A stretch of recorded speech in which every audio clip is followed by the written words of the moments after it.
All right, guys, welcome back to Weekend Smiles. Such a delightful conversation we're having inside the studio about bun and cheese. Wish you were here to hear it.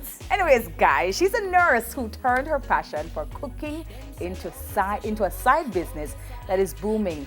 Helena Faustin is a food blogger and entrepreneur who is balancing it all and winning. Hi, Helena. Hi, How are you? How are you guys? Should I call you Chef Helena? Should I do that?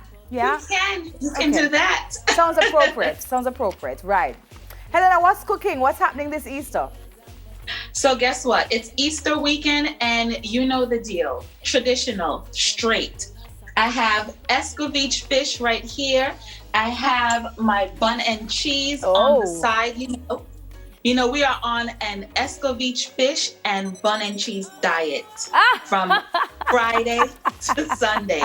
The kitchen is closed otherwise. Helena, I have to ask you first of all, tell us about your Jamaican connection and you know, how did you even get some inspiration to start cooking and vlogging and making persons interested in your meals because they look so good? Sure. Well, both of my parents are Jamaican. My mom is from the parish of Hanover. My father, my biological father, is from St. Anne. And I grew up in Brooklyn and I grew up Jamaican. My mother did not abandon her culture when she arrived to the United States. So we kept that tradition going. Every Christmas, it was sorrel, it was rum cake. Every Good Friday, it was escovitch fish and bun and cheese. And when I turned 15, that was when I really and truly developed a passion for learning how to cook Jamaican food. And it was just a talent that I already had. Cooking really came natural to me. So once my mom gave me that foundation, I ran with it. Yeah, I think there's no better way to kind of preserve your Jamaican roots than to tap into the traditional food that we have here on the island. And I think one of the reasons why you've started is because you kind of miss Jamaica. Am I right or am I right, Helena? Yes. But I mean, how do you balance it though? Being a nurse, now being a food blogger, how do you find time for it all? Well, I'm also a mom. I'm also a wife. So I wear many hats. And it's not always easy finding that balance between running the business, going to work. But my husband is incredibly supportive. He has my front, my back, my center. And wherever I lack, he makes up for it. He is wonderful and hands-on. So I have to give him the praise for allowing me to be great. So I don't do it all alone. I have a partner who helps me, who is completely hands-on. And that's really how I've managed. Some days are good, some days are not so good. But, you know, in life, you take the good with the bad. Take the good with the bad, Helena. I think you have more than your front, your back, your side. Everything. You have the pot and the plate as well. Because I know a way to a man's heart is through the belly. So you know that, you know he's going to be, you know he's going to have you, girl. Because you're cooking for him. Yes. So, yeah. And you know what's also great is that you're cooking these delicious Jamaican dishes. And I know that, guess what, he's enjoying every single bit of it. It looks good. But tell us something, Helena. What kind of work did you put in, you know, to kind of just hone your craft and perfect it so that persons would just love your videos? You know, how much time did you put into it and effort? Well, you see, the thing with cooking in general takes a lot of time. It takes a lot of effort. When you are passionate about what it is that you do, you put the love into it. So you'll pay attention to those little details. So I really take a lot of time to study my craft. I learn from other chefs.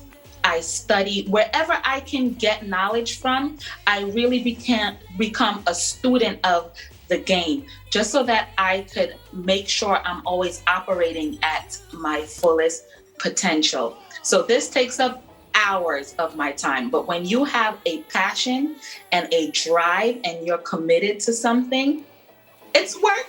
Don't get me wrong, it's work, but you enjoy it. Yeah.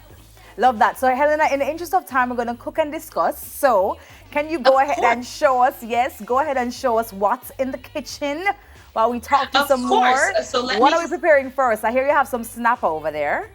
Yes, I'm going to bring my camera just a little bit closer for you guys so you Okay. can see. All right, so this is what we have here.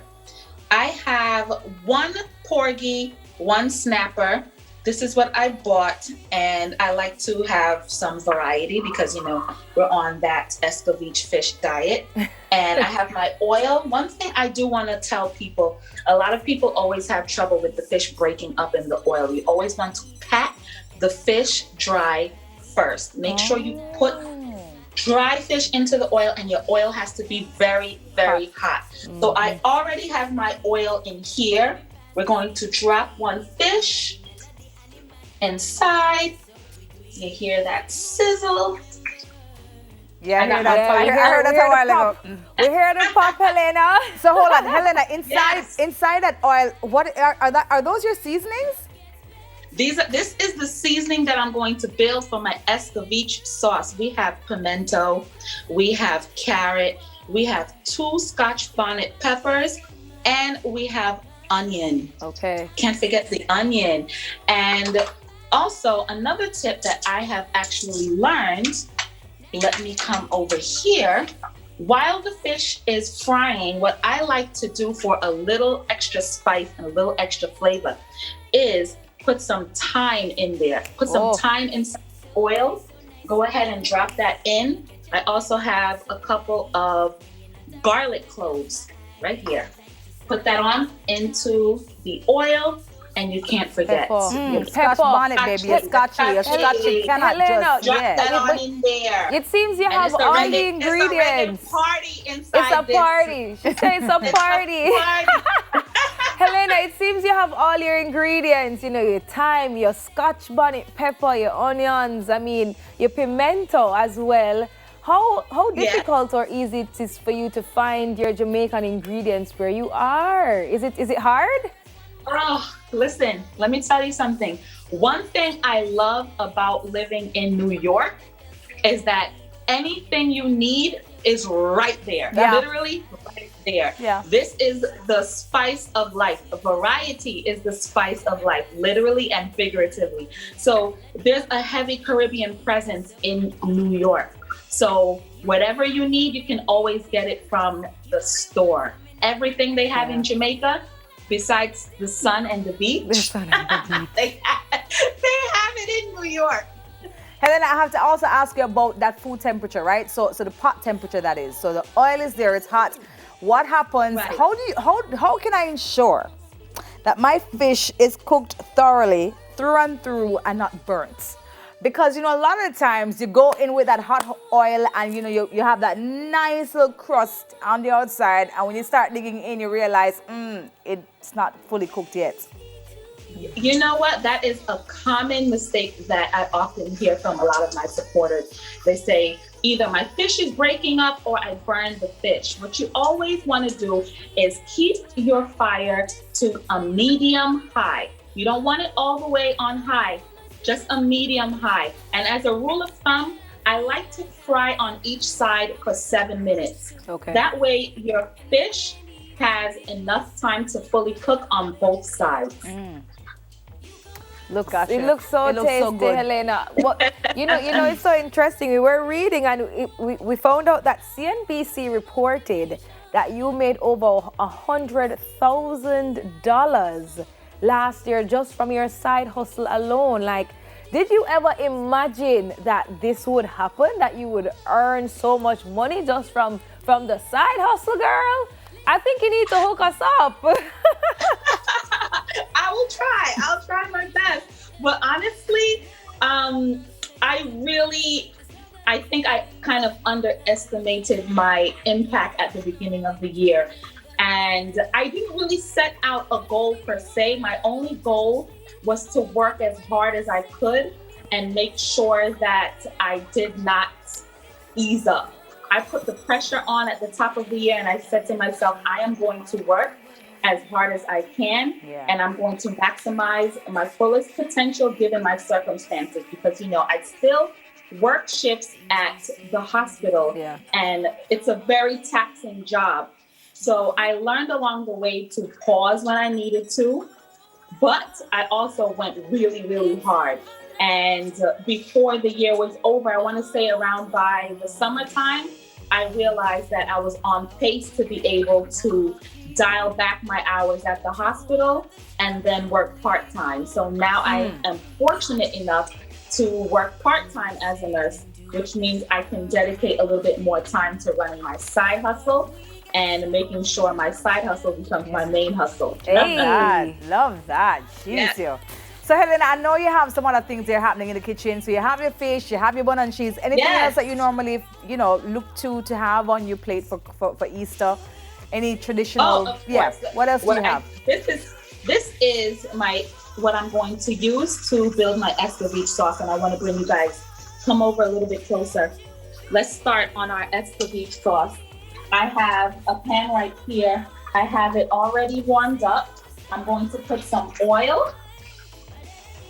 And then the next thing I'm going to do is just slide in the pimento, the carrots, the scotch bonnet, the onion. And also what you need to do is bring it on over and add some vinegar. Vinegar, that's the key.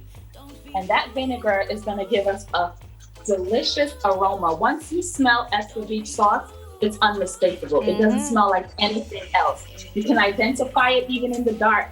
So let's pour our vinegar on in there. And what I like to do sometimes is also sprinkle just a little bit of fish seasoning and a little bit of black pepper into it as well. Just to give it a little Helena, we're running out of time, but I'd love to show our viewers, what it should look like, the end result. So can you, because this is TV, we have one ready. So let's show the end result of what it should look like. Yes, our finished product, Ta-da! Helena. Wow. Jeez. I think I hear angels. Happy Easter, Helena. Thank you so much for joining us. It looks lovely. I'm so hungry right now. Thank you for having me. It was a pleasure. Yes, how can we find you? Social media info, give it to us. Of course, you can find me on Instagram at That Nurse Can Cook. I also have a YouTube channel at That Nurse Can Cook, and I'm also on TikTok. Okay. At That Nurse Can Cook. That Nurse Can Cook, for sure. For sure. Thank you so much, Helena. All right, you guys have a wonderful Easter weekend. You too. Helena Faustin, guys, food blogger and entrepreneur. We Can Smile. We'll be right back. I want some of that.